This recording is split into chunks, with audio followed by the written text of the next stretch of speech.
L'embolie pulmonaire.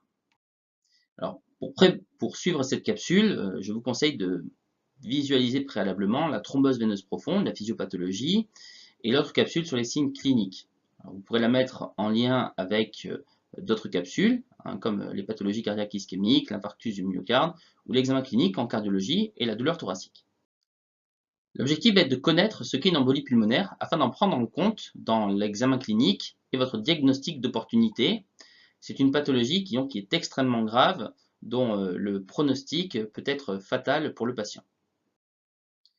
L'embolie pulmonaire, donc qu'est-ce que c'est? Il faut savoir que c'est une conséquence hémodynamique d'une thrombose veineuse profonde par migration d'un thrombus vers une artère pulmonaire et qui aura pour conséquence de l'oblitérer.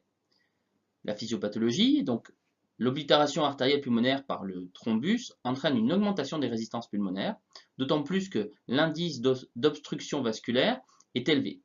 Alors, elle est aggravée par la vasoconstriction artériolaire d'origine humorale réactionnelle.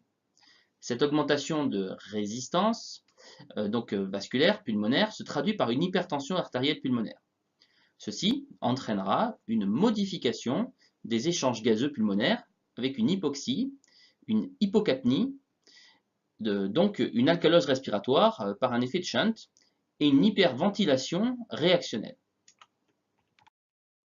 Alors, à l'examen clinique, qu'est-ce qu'on va retrouver comme signes fonctionnels? Il faut savoir qu'ils ne seront pas spécifiques.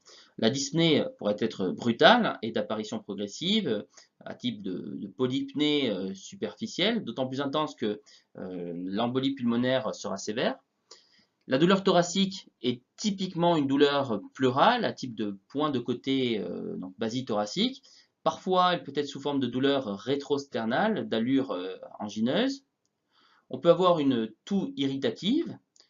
La syncope est assez rare, elle témoigne d'une réduction sévère du flux systémique. On peut avoir des crachats hémoptoïques, donc on a du sang dans les crachats qui sont rapportés du fait de la constitution d'un infarctus pulmonaire. L'embolie pulmonaire est parfois aussi asymptomatique. On peut avoir une tachycardie, une hypotension artérielle, des signes d'insuffisance cardiaque droite. Donc on va confirmer cette embolie pulmonaire par une radio du thorax qui va montrer l'atelectasie, et on pourra aussi faire une gazométrie pour montrer, qui mettra en évidence cette hypoxie. La conduite à tenir, donc ce sera une urgence médicale absolue et une réorientation vers le médecin traitant et surtout le service d'urgence le plus rapidement possible.